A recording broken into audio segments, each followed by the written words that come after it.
Nous sommes en compagnie de Richard Berry qui est venu à Toulouse pour nous parler de La Trace, qui est un film de montagne mais qui n'est pas un film pyrénéen, qui est un film alpin.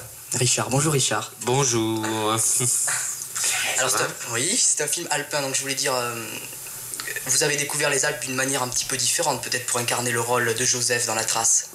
Oui, j'ai découvert les Alpes, la Savoie, disons, non pas comme un, comment on appelle ça, un touriste ou un vacancier qui va au sport d'hiver et qui ne connaît de la montagne que les pistes et les remontées mécaniques. Je suis allé dans les petits villages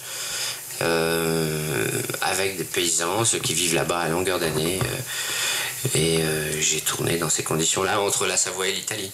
Ouais.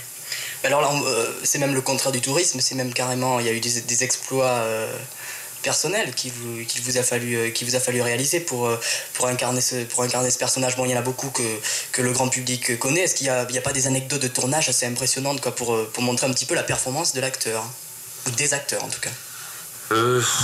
Non, c'est tous les jours qu'il faudrait raconter. Il faudra raconter ce qui s'est passé tous les jours. C'est pas possible.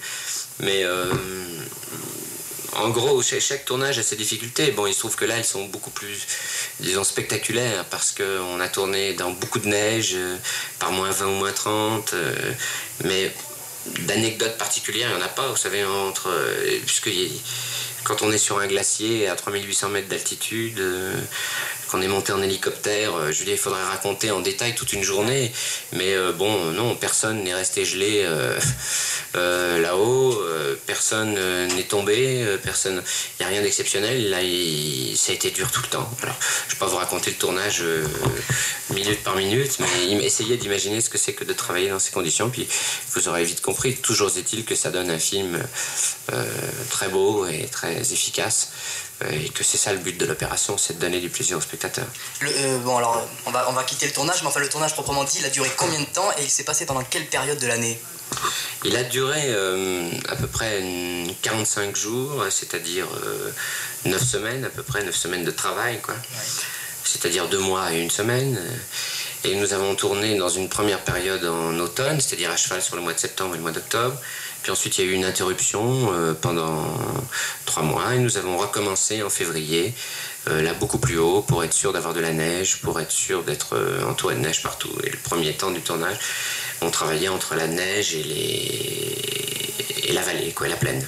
Moi, il y a une chose qui m'a assez intéressé. Je dois dire que bon, j'ai lu vos propos concernant le film et vous avez déclaré que pour vous, l'histoire proprement dite exacte n'était pas le plus important parce qu'il n'y avait pas de témoin exact de ce qui s'était passé et que vous avez essayé de le ramener à vous, quoi, ce personnage, et de le faire un petit peu selon votre imagination. Alors, quel effet ça fait pour un acteur qui est quand même connu d'interpréter un rôle qui en général n'intéresse pas les grandes vedettes, ou alors qui est un rôle d'une personne humble, puisque bon, ce colporteur, c'est une personne humble, même si par le film, elle acquiert une dimension de héros.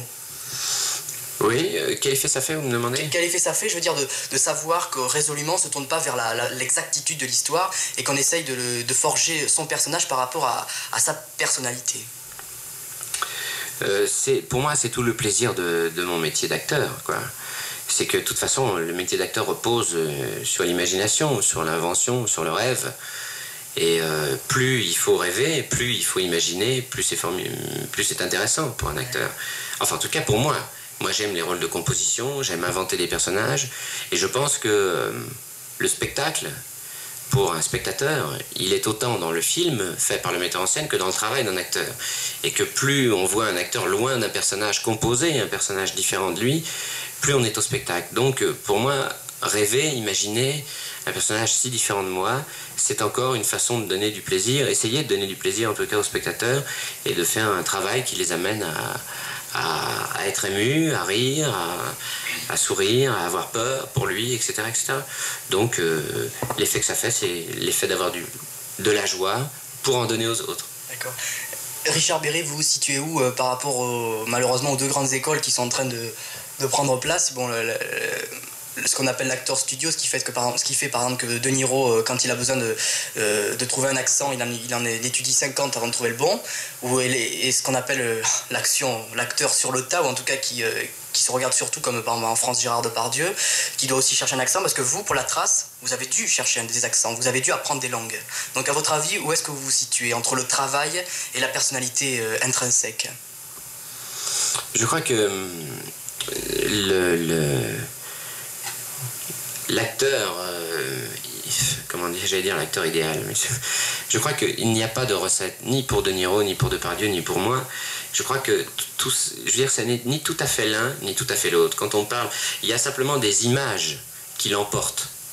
Or, vous parlez de De Niro, l'image qui l'emporte sur De Niro, c'est qu'il fait un travail, qu'il choisit sur 50 trucs, son accent ou ce que vous voulez, et que Depardieu, lui, il le fait pas, qu'il travaille sur le tas, comme vous dites, et puis que moi, il n'y a pas un truc ou l'autre. Je crois que c'est un mélange de tout ça, parce que Depardieu, il travaille aussi, comme les autres, seulement, vu le bonhomme que c'est, il en donne moins l'impression. Il donne plus l'impression que c'est fait comme ça, sur le tas, comme vous dites. Et puis, De Niro, lui, donne l'impression. Encore. Mais c'est comme, vous savez, dans la vie, on dit des fois, en parlant de certaines personnes, il ne faut pas se fier aux apparences.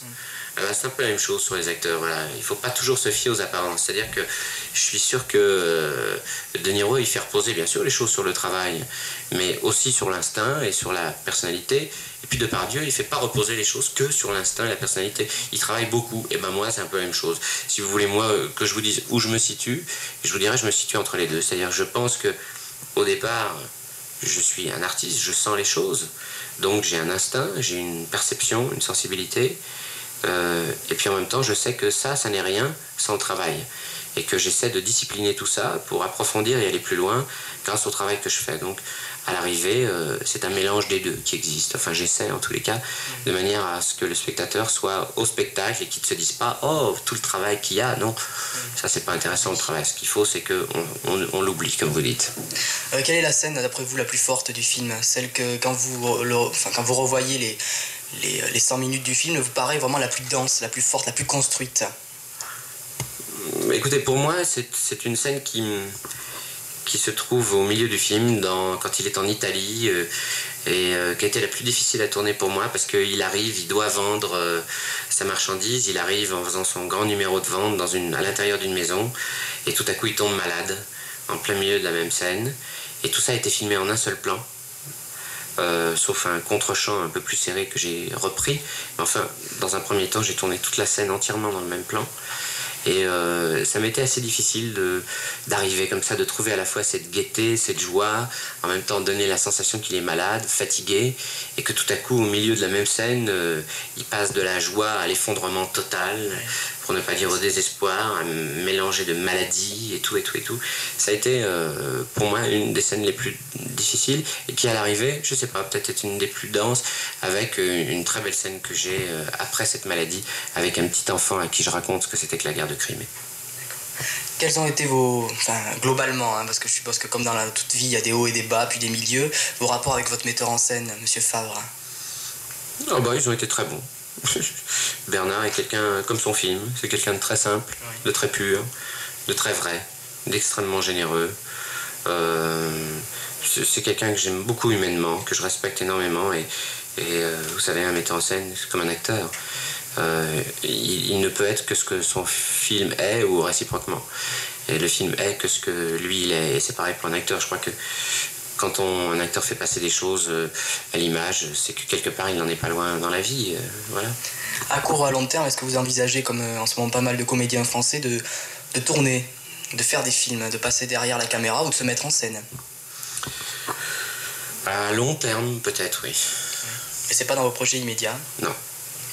En ce moment, il y a un film qui va sortir dans 2 mois et que il y a pas mal de gens qui attendent. C'est le film que vous tournez sous la direction d'une femme. C'est Christine Pascal. Que vous avez tourné, mais que les gens vont découvrir après. Comment ça s'est passé? Est-ce que c'est la première fois que vous tournez sous une personnalité du sexe faible? D'abord, je vais reprendre 2-3 phrases que vous avez dites.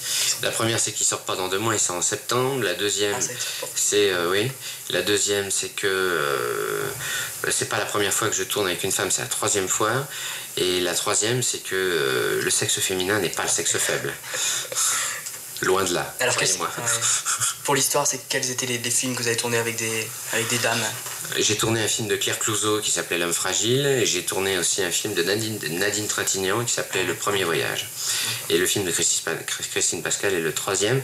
Et je peux vous dire que tourner avec une femme, c'est comme tout le reste. Vous savez, il y a des gens qui ont plus ou moins de talent, et c'est tout. Il n'y a pas de différence, que ce soit avec une femme ou un homme, ça change rien. Quand c'est bien, quand c'est pas bien, c'est pas bien, puis c'est tout. Avec elle, c'était très très bien, je peux vous le dire. Alors comme je viens d'avoir tout faux, je vais quand même pas oser dire le titre du film. Je crois au début ça devait s'appeler Cache-Cache, puis maintenant ça s'appelle L'Enquête, ça a peut-être encore changé. C'est ça, oui, c'est plus proche de l'enquête que d'autre chose. En tous les cas, que ce soit l'un ou l'autre, pour l'instant c'est un titre provisoire et on ne saura le titre que dans quelques temps puisqu'on est en train de chercher un titre qui colle plus à ce qu'est le film. Et je voudrais simplement ajouter à tout ce que vous avez dit que j'ai tourné ce film de Christine Pascal avec une partenaire que j'adore qui s'appelle Isabelle Huppert. Voilà. En quelques mots, quand même, avant qu'on se quitte, l'intrigue, la ficelle de ce film de Christine Pascal. C'est très difficile de raconter la ficelle. C'est un film policier, un film à suspense, très sensuel, très érotique. Mais il faut dire aussi un petit mot d'un film qui sort le 4 avril, que j'ai tourné avant le film de Christine Pascal, un film de Denis Amar qui s'appelle L'Addition, qui est un film d'action, qui bouge beaucoup, extrêmement violent, assez fort, avec pour partenaires Richard Boringer et Victoria Abril. Et ça, je crois que ça plaira bien au public.